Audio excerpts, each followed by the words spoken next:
দণ্ডমার্জনায় রাষ্ট্রপতির ক্ষমতা আর রাজধানীর বাইরে হাইকোর্ট বেঞ্চ বসানোর ব্যাপারে একমত রাজনৈতিক দলগুলো। ঐক্যমত্য কমিশনের বৈঠকে সিদ্ধান্ত। গণতন্ত্রে উত্তরণের পথ মসৃণ রাখতে সতর্ক বিএনপি। মির্জা ফখরুলের মন্তব্য, দেশের স্বার্থে রাজনৈতিক দলগুলোকে এক কাতারে আসার আহ্বান রিজভির।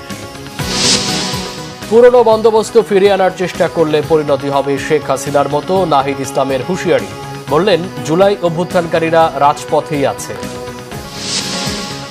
গুমের সঙ্গে জড়িত সেনা সদস্যদের বিরুদ্ধে আইনানুগ ব্যবস্থা নেওয়া হচ্ছে, ব্রিফিংয়ে তথ্য। গণ অভ্যুত্থানকালে লুট হওয়া ৮০ ভাগ অস্ত্র উদ্ধার। ঢাকায় জাতিসংঘ মানবাধিকার হাই কমিশনের শাখা অফিস খোলার বিষয়টিকে ইতিবাচকভাবে দেখছেন বিশ্লেষকরা। খসড়া প্রস্তাবে পরিবর্তন সহ পাঠিয়েছে পররাষ্ট্র মন্ত্রণালয়। দেখছিলেন ক্রাউন 7 সংবাদ শিরোনাম, এবার বিস্তারিত। আইন ও বিধির মধ্যে থেকে রাষ্ট্রপতির ক্ষমা প্রদর্শন ও দেশের প্রতিটি বিভাগে হাইকোর্টের স্থায়ী বেঞ্চ করার বিষয়ে সব রাজনৈতিক দল একমত পোষণ করেছেন। তবে এই ক্ষমতা প্রয়োগে ক্ষতিগ্রস্ত পরিবারের মতামত নেয়ার কথা বলেছে জামাত ও এনসিপি। আর প্রতিটি বিভাগে হাইকোর্টের স্থায়ী বেঞ্চ করার বিষয়ে প্রধান বিচারপতির সম্মতি নেয়ার শর্ত দিয়েছে বিএনপি। জাতীয় ঐক্যমত্য কমিশনের সাথে আলোচনায় রাজনৈতিক দলগুলো নিজ নিজ অবস্থান থেকে এসব তুলে ধরে। ওবায়দুল্লাহ মামুনের প্রতিবেদন। বিচার বিভাগের বিকেন্দ্রীকরণ ও দণ্ড মার্জনায় রাষ্ট্রপতির ক্ষমা প্রদর্শনের বিষয়ে জাতীয় ঐক্যমত্য কমিশনের সাথে দিনব্যাপী আলোচনা হয় রাজনৈতিক দলগুলোর। বিকেলে আলোচনার অগ্রগতি নিয়ে গণমাধ্যমে কথা বলেন কমিশনের সহসভাপতি ডক্টর আলী রিয়াজ। বলেন, বিচার বিভাগের বিকেন্দ্রীকরণ ও রাষ্ট্রপতির ক্ষমার বিষয়ে একমত হয়েছে সব দল। তবে ক্ষমা প্রদর্শনের জন্য অ্যাটর্নি জেনারেলকে প্রধান করে ৬ সদস্যের বোর্ডের প্রস্তাবে একমত হতে পারেনি রাজনৈতিক দলগুলো। রাষ্ট্রপতি শুধুমাত্র এই উদ্দেশ্যে প্রণীত আইন ও বিধি অনুসরণ করেই ক্ষমতা প্রদর্শনের ক্ষমতা প্রয়োগ করতে পারবেন। এক্ষেত্রে ন্যায় বিচার নিশ্চিত করার জন্য রাষ্ট্রপতির কাছে ক্ষমা প্রদর্শনের জন্য প্রেরণের পূর্বে ক্ষতিগ্রস্ত ব্যক্তি বা তার বৈধ উত্তরাধিকারের মতামত গ্রহণ নিশ্চিত করতে হবে। স্থায়ী আসন থাকবে, তবে রাজধানীর বাইরে প্রতিটি বিভাগে প্রধান বিচারপতি কর্তৃক নির্ধারিত হাইকোর্ট বিভাগের একাধিক স্থায়ী বেঞ্চ থাকবে।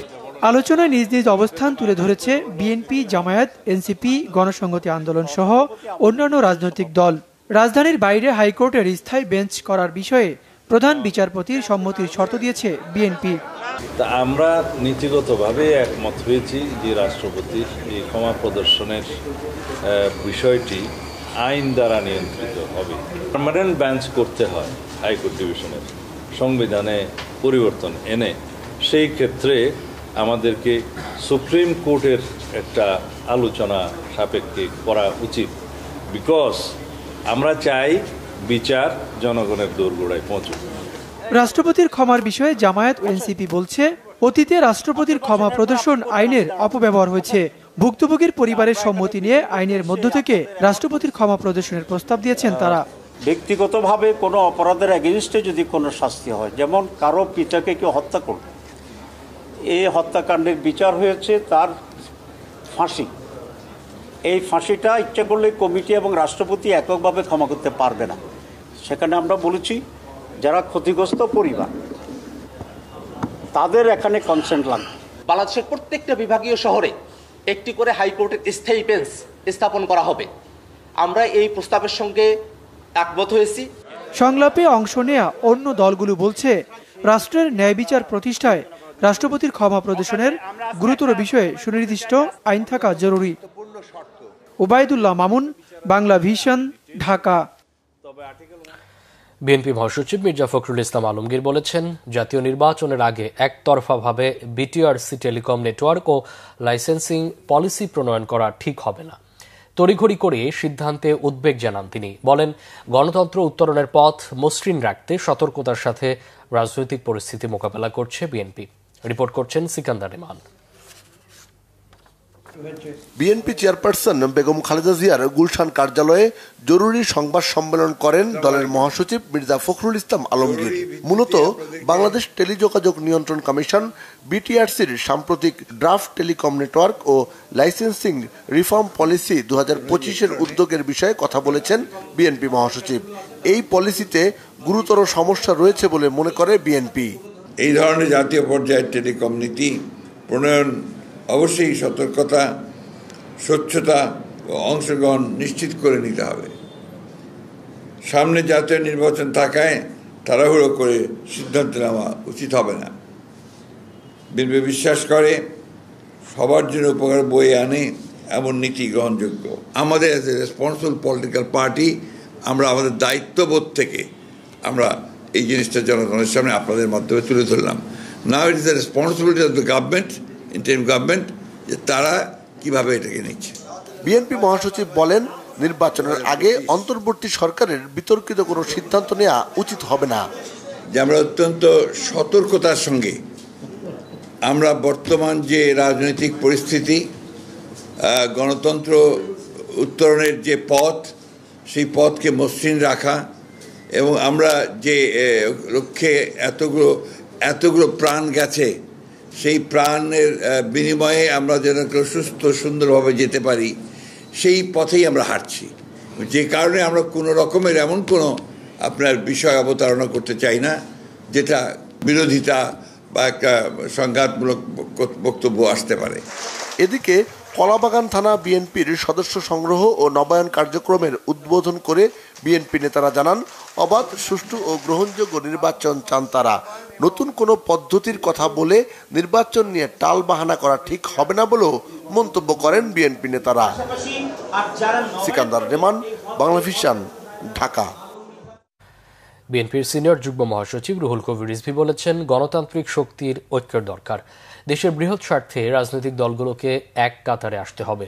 সকালে রংপুর জেলা বিএনপির দলীয় কার্যালয়ে ডক্টরস অ্যাসোসিয়েশন অব বাংলাদেশ ড্যাবের স্বেচ্ছায় রক্তদান কর্মসূচি উদ্বোধন শেষে তিনি এসব কথা বলেন। এ সময় জাতীয় সংসদ নির্বাচন নিয়ে রিজভী বলেন, সংখ্যানুপাতিক পদ্ধতি নয়, গণতান্ত্রিক পদ্ধতিতে সুষ্ঠু নির্বাচন করতে হবে। তবেই সাধারণ মানুষ তার অধিকার আদায় করতে পারবেন। তা না হলে এলাকায় কোনো মানুষ নেতা হতে পারবেন না। আনুপাতিক ভোটে দলকে ভোট দেবে, দল বেছে বেছে লোক ঘোষণা করবে, এতে স্বৈরশাসনের দিকে যাবে দেশ, আশঙ্কা বিএনপির নেতার। স্থানীয় পর্যায়ে কেউ আর নিজেদেরকে গড়ে তুলে একটা ক্যারিয়ার তৈরি করবে, সেটি তো করতে পারবে না। আমরা চেয়েছি সেই ভোট চিরায়ত গণতন্ত্রের যে ভোট, যারা বৈধ ভোটার তারা ভোট দিয়ে, সর্বোচ্চ ভোট দিয়ে তার এলাকায় প্রতিনিধি নির্বাচন করবে। 24-এর গণ অভ্যুত্থান যারা করেছে এখনও রাজপথে আছে। যদি কেউ মনে করে আবার পুরনো বন্দোবস্ত ও দখলদারিত্ব রাজনীতি ফিরিয়ে আনবে, তাদের পরিণতিও স্বৈরাচার হাসিনার মতো হবে। হুঁশিয়ারি জাতীয় নাগরিক পার্টির আহ্বায়ক নাহিদ ইসলামের। নীলফামারীর চৌরঙ্গি মোড়ের পথসভায় এই হুঁশিয়ারি দেন তিনি। বলেন, আওয়ামী দোসররা দেশের আনাচে কানাচে আছে, এদের বিচারের আওতায় আনার দাবি তার। এতে সভাপতিত্ব করেন এনসিপির নীলফামারীর আহ্বায়ক আব্দুল মজিদ। এ সময় তার সফর সঙ্গী ছিলেন দলের উত্তরাঞ্চলীয় মুখ্য সংগঠক সার্জিস আলম, দক্ষিণাঞ্চলীয় মুখ্য সংগঠক হাসনাত আবদুল্লাহ সহ আরও অনেকে।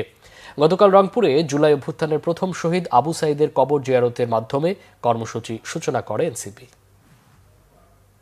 গণ অভ্যুত্থানের পরে আবারও আগের সিস্টেমে, আবারও আগের পুরনো যে নিয়ম কানুন, পুরনো কালচার, সংস্কৃতি আমরা দেখছি, সেই সংস্কৃতিতে ফেরত যাওয়ার একটা চেষ্টা হচ্ছে। আমরা হুঁশিয়ারি দিতে চাই যে 24-এর গণ অভ্যুত্থান যারা করেছে তারা কিন্তু এখনো জাগ্রত আছে, এখনো রাজপথে আছে। ফলে যদি কেউ মনে করে আবার পুরনো বন্দোবস্ত, পুরনো দখলদারিত্ব, পুরনো সন্ত্রাসের রাজনীতি আবার ফেরত আনবে, তাদের পরিণতিও কিন্তু স্বৈরাচার হাসিনার মতোই হবে। শেখ হাসিনা এবং তাদের দোসর যারা বাংলাদেশের প্রতিটি এলাকায় এলাকায় এখনো লুকায় আছে, তাদেরকে বিচারের আওতায় অবশ্যই আনতে হবে। জুলাই আগস্টের গণ অভ্যুত্থান চলাকালে গত 5 আগস্ট রাজধানীর চানখারপুলে গুলি করে আনাজ সহ 6 জনকে হত্যার ঘটনায় মানবতাবিরোধী অপরাধের মামলার অভিযোগ গঠনের শুনানি শেষ। আদেশ 14 জুলাই। বিচারপতি মোহাম্মদ গোলাম মর্তুজা মজুমদারের নেতৃত্বাধীন আন্তর্জাতিক অপরাধ ট্রাইব্যুনাল 1-এ অভিযোগ গঠন থেকে আসামি পক্ষের করা অব্যাহতির আবেদনের উপর এই শুনানি হয়। এই মামলায় গ্রেফতার হয়ে কারাগারে থাকা 4 আসামি ইন্সপেক্টর আরশাদ এবং 3 কনস্টেবল মোহাম্মদ সুজন, ইমাজ হোসেন ইমন ও নাসিরুল ইসলামকে সকালে ট্রাইব্যুনালে হাজির করা হয়। গত 29 জুন প্রসিকিউশনের পক্ষে চিফ প্রসিকিউটর মোহাম্মদ তাজুল ইসলাম এই মামলার আসামিদের বিরুদ্ধে অভিযোগ গঠন চেয়ে শুনানি শেষ করেন। ওই দিন ডিএমপির সাবেক কমিশনার হাবিবুর রহমান সহ পলাতক 4 আসামির পক্ষে অভিযোগ থেকে অব্যাহতি চেয়ে আবেদন শুনানির জন্য সময় আবেদন করেন রাষ্ট্রনিযুক্ত আইনজীবী মোহাম্মদ কুতুবুদ্দিন। গত বছরের 5 অগস্ট রাজধানীর চানখারপুল এলাকায় প্রাণঘাতী অস্ত্র ব্যবহার করে 10ম শ্রেণীর ছাত্র শাহরিয়ার খান আনাস, শেখ মাহাদি হাসান জুনাইদ ও ইয়াকুব, মোহাম্মদ রাকিব হাওলাদার, মোহাম্মদ ইসমামুল হক এবং মানিক মিয়াকে গুলি করে হত্যা করা হয়। গুমের সঙ্গে জড়িত সেনা সদস্যদের বিরুদ্ধে আইনানুগ ব্যবস্থা নেওয়ার কথা জানিয়েছেন সেনাবাহিনী। সেনা সদরে এক ব্রিফিংয়ে এমন তথ্য দিয়ে কর্নেল শফিকুল ইসলাম জানান, এই বিষয়ে সর্বোচ্চ সহযোগিতা করা হচ্ছে। যে কোনো মব ভায়োলেন্স ও জনদুর্ভোগ সৃষ্টিকারীদের বিরুদ্ধে আবারও কঠোর হুঁশিয়ারি সেনাবাহিনীর এই কর্মকর্তার। গণ অভ্যুত্থানকালে লুট হওয়া 80 ভাগ অস্ত্র উদ্ধারের দাবিও করেছে ব্রিফিংয়ে। রিপোর্ট সৈয়দ আব্দুল মুহিতের। দেশের আইন শৃঙ্খলা পরিস্থিতি ও সমসাময়িক ইস্যুতে ঢাকা সেনানিবাসে সংবাদ সম্মেলন করে সেনা সদর। গেল 14 দিনে 26টি অবৈধ অস্ত্র উদ্ধার এবং বিভিন্ন অপরাধের সাথে জড়িত 562 জনকে গ্রেপ্তারের কথা জানানো হয় ব্রিফিংয়ে। সেনা সদরের military operations directorate colonel staff colonel Shafiqul Islam জানান, মব তৈরি করে উত্তরায় সাবেক সিইসি নুরুল হুদাকে হেনস্থার পর দ্রুত ব্যবস্থা নিয়েছে সেনাবাহিনী। জানান, গুমে কোনো সেনা সদস্যের জড়িত থাকার প্রমাণ মিললে ব্যবস্থা নেওয়া হবে। বাংলাদেশ সেনাবাহিনীর বিভিন্ন সদস্য ডেপুটেশনে যেসব সংস্থায় থাকে, সেই সংস্থাগুলো আমাদের সেনাবাহিনীর নিয়ন্ত্রণাধীন নয় এবং কিছু কিছু সেনা সদস্য যারা ডেপুটেশনে ছিল তাদের বিরুদ্ধে গুমের সাথে অভিযোগ এসছে এবং তাদের তদন্ত চলমান রয়েছে এবং তাদের এই তদন্তে যদি গুমের সংশ্লিষ্টতা প্রমাণ পায় তাহলে অবশ্যই বাংলাদেশ সেনাবাহিনী তাদের বিরুদ্ধে যথাযথ আইনানুগ ব্যবস্থা গ্রহণ করবে। যে কোনো মব ভায়োলেন্স বিরুদ্ধে আমরা সোচ্চার আছি। আপনি পটিয়ার ঘটনার কথা বলছেন, সেনাবাহিনী দ্রুত পরিস্থিতি নিয়ন্ত্রণে নিয়ে এসছে। তিনি জানান, নির্বাচনের বিষয়ে এখনো কোনো নির্দেশনা পাননি তারা। লুট হওয়া অস্ত্র উদ্ধার নিয়েও তথ্য দিয়েছেন তিনি। এখন পর্যন্ত 80% অস্ত্র এবং অ্যামিউনিশন আমরা উদ্ধার করতে সক্ষম হয়েছি। বাকি যে 20% আছে আমরা চেষ্টা করে যাচ্ছি যে এইগুলো যেন নির্বাচনের পূর্বে যতদূর সম্ভব আমরা এগুলো উদ্ধার করতে পারি, যাতে একটি সুষ্ঠু অবাধ নির্বাচন সংগঠনে এটি সহায়তা করে। পার্বত্য চট্টগ্রামের সন্ত্রাসী গোষ্ঠী কেএনএফ এর বিরুদ্ধে চলমান অভিযান নিয়েও মন্তব্য করেন কর্নেল শফিকুল ইসলাম। কেএনএফ সদস্য গুলিবিদ্ধ হয়ে নিহত হয়েছে এবং এছাড়াও 3টি এসএমজি, একটি চাইনিজ রাইফেল এবং 364 রাউন্ড অ্যামুনিশন পাওয়া গিয়েছে। সাথে আরও কিছু সামরিক সরঞ্জামাদি এবং নথিপত্র আমরা উদ্ধার করতে সক্ষম হয়েছি। এটা অবশ্যই একটি বড় প্রভাব ফেলবে এবং আমরা একটা বড় আভিযানিক সাফল্য বলে মনে করছি। সৈয়দ আব্দুল মুহিত, বাংলা ভিশন, ঢাকা। ঢাকায় জাতিসংঘ মানবাধিকার হাইকমিশন কার্যালয়ের শাখা অফিস খোলার বিষয়টিকে ইতিবাচকভাবে দেখছেন সাবেক কূটনীতিক ও আন্তর্জাতিক সম্পর্ক বিশ্লেষকরা। এতে বাংলাদেশের মানবাধিকার পরিস্থিতির উন্নয়ন ঘটবে বলে আশা তাদের। রিপোর্ট করছেন ইমরুল কায়েস। গত 15 বছর স্বৈরাচারী শেখ হাসিনার আমলে গুম-খুন, ধর্ষণ ও আয়নাঘরে নির্যাতন করে মানবাধিকার লঙ্ঘনের বিষয়টি প্রাতিষ্ঠানিক রূপ পায়। জুলাই গণ অভ্যুত্থানে গুলি করে ছাত্র জনতার হত্যা নির্যাতনের মধ্য দিয়ে মানবাধিকারের বুকে শেষ পেরেক মারে স্বৈরাচারী সরকার। হাসিনা পতনের পরপরই ঢাকা সফরে এসে জাতিসংঘ মানবাধিকার হাই কমিশনার ভলকার তুর্ক, প্রধান উপদেষ্টা ডক্টর মোহাম্মদ ইউনূস সহ সরকারের ঊর্ধ্বতনদের সাথে বৈঠক করেন। সে সময়ই বাংলাদেশে জাতিসংঘ মানবাধিকার হাই কমিশনের শাখা অফিস খোলার প্রস্তাব দেন তিনি। দীর্ঘ আলাপ আলোচনার পর গেল রবিবার উপদেষ্টা পরিষদ ঢাকায় মানবাধিকার অফিস খোলার বিষয়ে নীতিগতভাবে একমত হয়। অন্তর্বর্তী সরকারের সিদ্ধান্তকে স্বাগত জানিয়েছেন সাবেক কূটনীতিক রাশেদ আহমেদ চৌধুরী। পরবর্তীতে রাজনৈতিক সরকার আসলেও মানবাধিকার পরিস্থিতি ভালো থাকবে বলে আশা করেন তিনি। ওরা যে রিপোর্ট দেয় দূর থেকে বসে, সেটা একরকম রিপোর্ট হয়, তারপর এটা প্রশ্নবিদ্ধ হয়, কিন্তু ওরা যদি গ্রাউন্ডে থাকে এবং যখন এই ঘটনা হয় যেই করুক তারা কিন্তু এগুলো নোট করবে, তাহলে কিন্তু আমাদের হিউম্যান রাইটস সিচুয়েশনটা ইমপ্রুভ করবে। আমি এটা পজিটিভ দেখি, আমি ওয়েলকাম করি। এটা বাংলাদেশের গণতন্ত্রের জন্য ভালো হবে। আন্তর্জাতিক বিশ্লেষক আবু সালেহ ইউসুফ বলেন, মানবাধিকার অফিস দেশের মানবাধিকার সুরক্ষায় সেফগার্ড হিসেবে কাজ করবে।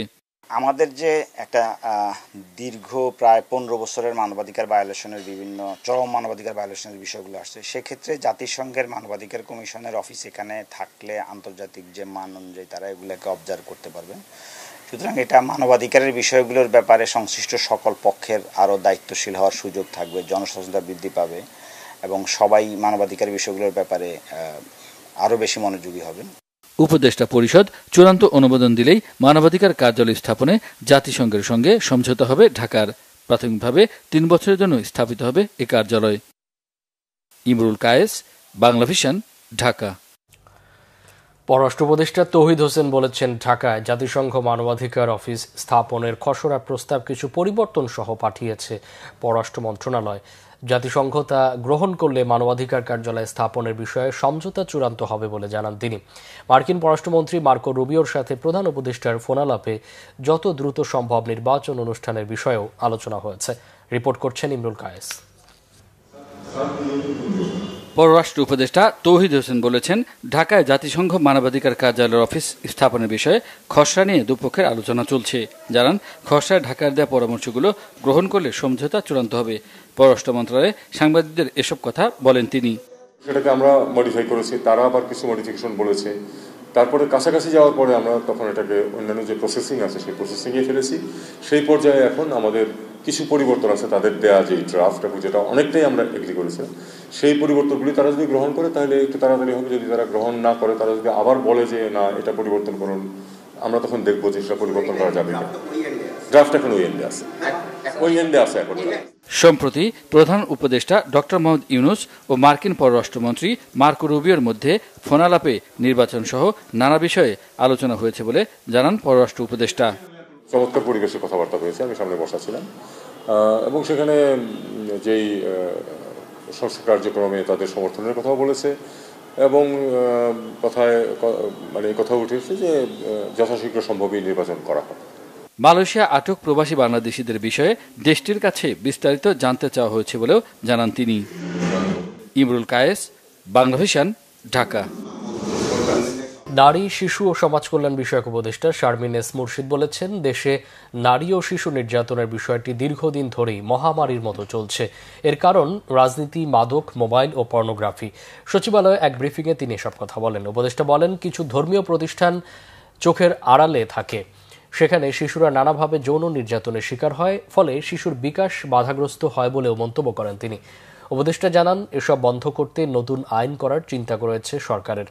উপদেষ্টা জানান, 2,81,445টি নারী ও শিশু নির্যাতনের অভিযোগ জমা হয়েছে, কিন্তু মন্ত্রণালয়ের এত অভিযোগ সমাধানের সক্ষমতা নেই। তবে জনগুরুত্বপূর্ণ অভিযোগের দ্রুত সমাধানের চেষ্টা চলছে।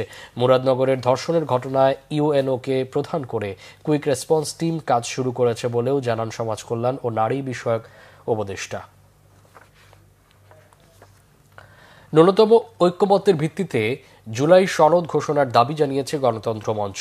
কারো স্বার্থেই গণঅভ্যুত্থানের অর্জন নষ্ট করা যাবে না বলেও মন্তব্য করেছেন দলটির নেতারা। বৃহস্পতিবার এক সংবাদ সম্মেলনে গণতন্ত্র মঞ্চের নেতারা বলেন, শিক্ষার্থী জনতার দীর্ঘ সংগ্রাম ও গণঅভ্যুত্থানের মধ্য দিয়ে দীর্ঘ সময় ক্ষমতা আঁকড়ে রাখা স্বৈরাচারকে হটানো হয়েছে। সেই গণতান্ত্রিক অভিযাত্রাকে অক্ষুণ্ণ রাখতে হবে। গণতন্ত্র মঞ্চ মনে করে, ব্যক্তি, গোষ্ঠী বা কোটারি স্বার্থে কোনোভাবেই গণঅভ্যুত্থানের অর্জন নষ্ট করা যাবে না। বিভক্তি, বিভাজনের পায়তারা রুখে দিতে হবে। রাষ্ট্র ব্যবস্থার গণতান্ত্রিক সংস্কারের লক্ষ্যে ঐক্যমত্য প্রতিষ্ঠায় গণতন্ত্র মঞ্চ আন্তরিক প্রচেষ্টা অব্যাহত রেখেছে দাবি করে সংবাদ সম্মেলনে জাতীয় ঐক্যমত্য কমিশনের প্রচেষ্টাকে স্বাগত জানানো হয়। সংবাদ সম্মেলনে জুলাই-আগস্ট মাসের কর্মসূচি ঘোষণা করে গণতন্ত্র মঞ্চ। সরকার যে প্রক্রিয়ার মধ্য দিয়ে জুলাই সনদ তৈরির চেষ্টা করছে তা ভুল প্রক্রিয়া বলে মন্তব্য করেছেন বৈষম্য বিরোধী ছাত্র আন্দোলনের নেতারা। বিকেলে টিএসসির পায়রা চত্বরে তরুণ ইন্টেলেকচুয়ালদের পাঠশালা প্রাগ এর আয়োজনে জুলাই ঘোষণাপত্র শিক্ষার্থীদের প্রত্যাশা ব্যানারে আলোচনায় অংশ নিয়ে এমন মন্তব্য করেন তারা। নেতারা বলেন, সরকারে যারা আছেন তাদের জুলাই সনদ যে সময়ের মধ্যে দেওয়ার কথা ছিল তা ব্যর্থ হয়েছে। এখন রাজনৈতিক জটিলতায় জুলাই ঘোষণাপত্র প্রকাশ করা সম্ভব হচ্ছে না। জুলাই ঐক্য শুধু কাগজে লিখলেই শেষ হয়ে যাবে না। মানুষ যে স্বপ্ন দেখেছিল অন্তর্বর্তী সরকার তার ধারে কাছেও নেই। দেশে এখন না আছে সংস্কার, না আছে পরিবর্তন। সরকার যদি সবকিছু রাজনৈতিক দলের হাতে তুলে দেয়, তাহলে এই জুলাই আন্দোলনের দাম কি রইল, প্রশ্ন ছাত্র নেতাদের। আমরা এমন একটা সনদ যাতে প্রস্তুত করতে পারি, আধুনিক যে ফেরাউন তৈরি হবে সে ফেরাউনের যাতে তৈরি না হয়, এই বিষয়গুলো যাতে আমাদের এই সনদে থাকে, এটা এনশিওর করা দরকার। এই আন্দোলনে সম্পৃক্ত হওয়ার কারণে কোনো রকম যাতে আগামীতে কোনো রকম যাতে বঞ্চনা এবং নিপীড়নের শিকার না হয়, এই বিষয়টা এনশিওর করতে হবে।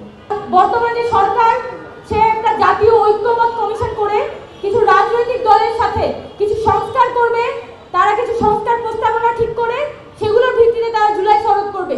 ওকে ফাইন, করুক, কিন্তু কতদিন?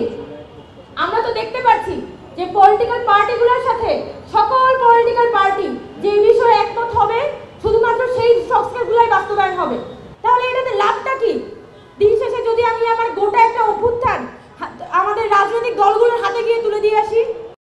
দিন দিনই বাড়ছে ডেঙ্গু রোগের সংখ্যা, তবুও নেই সচেতনতা, নেই সিটি কর্পোরেশনের ওষুধ ছিটানোর কার্যক্রম। প্রধান উপদেষ্টার বিশেষ সহকারী সাইদুর রহমান বলেছেন, প্রাথমিকভাবে সামাল দেয়া গেলেও ডেঙ্গুর প্রাদুর্ভাব বাড়লে তা সামাল দেয়া কষ্টসাধ্য হবে। দেখুন আমার করা একটি রিপোর্ট। রাজধানীর ফার্মগেট এলাকার ইন্দিরা রোডের একটি গলির চিত্র এটি। চলছে বাড়ির নির্মাণ কাজ, যেখানে সেখানে ছড়ানো ছিটানো ময়লা আবর্জনা। একদিকে বৃষ্টির পানি, অন্যদিকে ময়লার স্তূপ। তার উপর সাম্প্রতিক সময়ে বাড়ছে ডেঙ্গুর প্রাদুর্ভাব। এলাকাবাসী বলছেন, এ অবস্থায় প্রতিনিয়ত আতঙ্কে থাকেন তারা। আমার বাসার সামনেই অনেকগুলো ময়লা ফেলা, বাড়িওয়ালাও দেখতেছে না, দারোয়ানও দেখতেছে না, এরকমই প্রত্যেকটা বাড়িওয়ালাই ম্যাক্সিমাম টাইম এরকম। আর যদি আপনি অ্যাপার্টমেন্টের দিকে যান সেক্ষেত্রে তারা একটু সচেতন। আমরা তো অনেক ভয় পাই, সন্ধ্যার পরে দরজার জানালা সব লাগাই দিই, আর অনেক মশা আছে, চারিপাশে পরিবেশও তেমন একটা ভালো না। এলাকাবাসীর অভিযোগ, শেষ কবে নাগাদ সিটি কর্পোরেশন মশা নিধন ওষুধ স্প্রে করেছে তা বলা দুষ্কর। ওরাই ভালো জানে কি বাজেট করে কি দেয়, আমাদের সয়াবিন তেল দেন, সরিষার তেল দেন, ওষুধ আমরা তাও বুঝি না। নিজেকে নিজে নিয়ে ওরা অনেক ব্যস্ত, আমাদের মতো সাধারণ মানুষকে নিয়ে আসলে ওনারা সিটি কর্পোরেশনের লোকেরা ওগুলা আমাদের নিয়ে ভাবে না। মশা যে দমন সেটা যেন হয় সরকারের পক্ষ থেকে, এবং যাতে মানুষ ডেঙ্গু রোগে আক্রান্ত হয়ে হসপিটালে ভর্তি না হতে হয় এবং এই সকল রোগ থেকে যাতে মানুষের জীবন রক্ষা পায়, সেটাই আমরা চাই, সেটাই আমাদের প্রত্যাশা। এদিকে ডেঙ্গু প্রতিরোধে চীনের দেয়া বিভিন্ন হাসপাতাল সামগ্রী বিতরণ অনুষ্ঠানে ডেঙ্গুর প্রাদুর্ভাব নিয়ে কথা বলেন প্রধান উপদেষ্টার বিশেষ সহকারী সাইদুর রহমান। বলেন, ডেঙ্গু রোগী সামাল দিতে কাজ করছে সরকার। প্রত্যেকে যার যার দায় পালন করলে শুধুমাত্র আজকে চিকিৎসা ব্যবস্থা নিয়ে আমাদের গুরুত্ব দিতে হবে না, কিন্তু ডেঙ্গু পরিস্থিতি এখন পর্যন্ত নিয়ন্ত্রণে আছে। আমাদের প্রস্তুতি যেই জায়গাগুলোতে আপনারা খেয়াল করবেন, যেই জায়গাগুলো আক্রান্ত হটস্পট হচ্ছে সেখানে স্বাস্থ্য অধিদপ্তরের পক্ষ থেকে অতি দ্রুত সব ধরনের সহায়তা আমাদের প্রস্তুতি আছে। কিন্তু এই বার্ডেন যদি বেড়ে যায়, যেটা আমরা অ্যান্টিসিপেট করছি, যদি সামনে বেড়ে যায় হয়তো একটু অনুষ্ঠানে চীনা দূতাবাসের charge the affairs Liu Yohan বলেন, বাংলাদেশের স্বাস্থ্য খাতের উন্নয়নে চীন সবসময় পাশে থাকবে। Mamun Abdullah, Bangla vision, Dhaka. Dhaka medical college হাসপাতালে পূবালী ব্যাংক পিএলসির কালেকশন বুথ উদ্বোধন করা হয়েছে। এই বুথের মাধ্যমে হাসপাতালের রোগীদের বিভিন্ন ফি, স্বাস্থ্য পরীক্ষার ফি ও অন্যান্য ফি এবং মেডিকেল কলেজের শিক্ষার্থীদের ভর্তি ও টিউশন ফি জমা দেওয়া যাবে। প্রধান অতিথি হিসেবে উপস্থিত থেকে বুথটির উদ্বোধন করেন ঢাকা মেডিকেল কলেজ হাসপাতালের পরিচালক ব্রিগেডিয়ার জেনারেল মোহাম্মদ আসাদুজ্জামান। অনুষ্ঠানে সম্মানিত অতিথি হিসেবে উপস্থিত ছিলেন পূবালী ব্যাংকের ব্যবস্থাপনা পরিচালক ও প্রধান নির্বাহী মোহাম্মদ আলী। অনুষ্ঠানে অন্যান্যদের মধ্যে উপস্থিত ছিলেন ব্যাংকের উপব্যবস্থাপনা পরিচালক মোহাম্মদ ইসা, ঢাকা দক্ষিণ অঞ্চল প্রধান ও উপব্যবস্থাপক মহাব্যবস্থাপক মোহাম্মদ রফিকুল ইসলাম, ঢাকা মেডিকেল কলেজের শিক্ষক কর্মকর্তা এবং ব্যাংকের প্রধান কার্যালয়ের নির্বাহীরা। ঢাকা দক্ষিণ সিটি কর্পোরেশনের হোল্ডিং ট্যাক্স ও ট্রেড লাইসেন্স ফি সংগ্রহে নগর ভবনে বুথ চালু করেছে ঢাকা ব্যাংক পিএলসি। গতকাল নগর ভবনে এই বুথের উদ্বোধন করা হয়। ব্যাংকটির deputy managing director Sheikh Abdul Baqir এবং ঢাকা দক্ষিণ সিটি কর্পোরেশনের প্রশাসক মোহাম্মদ শাহজাহান মিয়া এই সংগ্রহ বুথের উদ্বোধন করেন। এর ফলে এখন থেকে সরাসরি হোল্ডিং ট্যাক্স ও ট্রেড লাইসেন্স ফি দিতে পারবেন ঢাকা দক্ষিণ সিটির বাসিন্দারা। এছাড়া ঢাকা ব্যাংকের যে কোনো শাখা থেকেও ঢাকা দক্ষিণের হোল্ডিং ট্যাক্স ও ট্রেড লাইসেন্স ফি সরাসরি জমা দেওয়া যাবে। উদ্বোধন অনুষ্ঠানে ঢাকা দক্ষিণ সিটি কর্পোরেশনের প্রধান নির্বাহী কর্মকর্তা ডক্টর মোহাম্মদ জিল্লুর রহমান সহ আরও অনেকে উপস্থিত ছিলেন। সেমি কন্ট্রাক্ট বিলিয়ন ডলারের শিল্প হতে পারে বলে জানিয়েছেন বিডার নির্বাহী চেয়ারম্যান ডক্টর আশিক চৌধুরী। তবে সেজন্য দরকার প্রশিক্ষিত কর্মী ও সরকারের বিনিয়োগ বান্ধব নীতি প্রণয়ন। ফরেন সার্ভিস একাডেমিতে এক সংবাদ সম্মেলনে তিনি বলেন, সেমি কন্ট্রাক্ট শিল্প বিশ্বব্যাপী 600 বিলিয়ন ডলারের বাণিজ্য, তবে এই খাত থেকে মাত্র 6 মিলিয়ন ডলার পায় বাংলাদেশ। তিনি বলেন, দেশের মেধাবী তরুণরা বিদেশে গিয়ে এই শিল্পে কাজ করেন। সরকার উদ্যোগ নিলে দেশেই এমন সম্ভাবনাময় শিল্প প্রতিষ্ঠা করা সম্ভব। দেশে চিপ ডিজাইন ও প্যাকেজিং করার সুযোগ আছে। এজন্য স্বল্প ও দীর্ঘমেয়াদী পরিকল্পনা নিতে হবে। কয়েক স্তরে প্রশিক্ষণের ব্যবস্থার পাশাপাশি বিনিয়োগ বান্ধব পরিবেশ তৈরি করতে সরকারকে উদ্যোগ নেওয়ার আহ্বান জানান তিনি। বলেন, সক্ষমতা বাড়লে কয়েকশো মিলিয়ন ডলারের বিনিয়োগ আসবে। এই শিল্পে সহায়তা করতে গঠিত জাতীয় সেমি কন্ট্রাক্ট টাস্ক ফোর্স প্রধান উপদেষ্টার কাছে 23টি সুপারিশ হস্তান্তর করেছে বলেও জানান বিডার নির্বাহী। সংবাদ শেষ করব ক্রাউন সিমেন্ট শিরোনামগুলো আরেকবার জানিয়ে।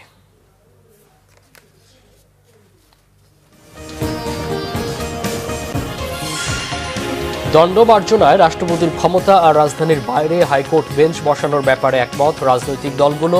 ঐক্যমত্য কমিশনের বৈঠকে সিদ্ধান্ত। গণতন্ত্রে উত্তরণের পথ মসৃণ রাখতে সতর্ক বিএনপি, মির্জা ফখরুলের মন্তব্য। দেশের স্বার্থে রাজনৈতিক দলগুলোকে এক কাতারে আসার আহ্বান রিজভির। পুরনো বন্দোবস্ত ফিরিয়ে আনার চেষ্টা করলে পরিণতি হবে শেখ হাসিনার মতো। নাহিদ ইসলামের হুঁশিয়ারি, বললেন, জুলাই অভ্যুত্থানকারীরা রাজপথেই আছে। গুমের সঙ্গে জড়িত সেনা সদস্যদের বিরুদ্ধে আইনানুগ ব্যবস্থা নেওয়া হচ্ছে, ব্রিফিংয়ে তথ্য। গণ অভ্যুত্থানকালে লুট হওয়া 80 অস্ত্র উদ্ধার। ঢাকায় জাতিসংঘ মানবাধিকার হাইকমিশনের শাখা অফিস খোলার বিষয়টিকে ইতিবাচকভাবে দেখছেন বিশ্লেষকরা। খসড়া প্রস্তাবে পরিবর্তন সহ পাঠিয়েছে পররাষ্ট্র মন্ত্রণালয়। এই ছিল এখনকার মতো। পরে সংবাদ রাত 10:30টায়। এর আগে 9টা রয়েছে নিউজ 20 দেখার আমন্ত্রণ রইল। এছাড়া বাংলা ভিশন সংবাদ ও সংবাদ সংশ্লিষ্ট অনুষ্ঠান দেখতে ভিজিট করুন www.bvnews24.com ও facebook.com/banglavisionnews এবং সাবস্ক্রাইব করুন youtube.com/banglavisionnews। এতক্ষণ সাথে থাকায় অসংখ্য ধন্যবাদ।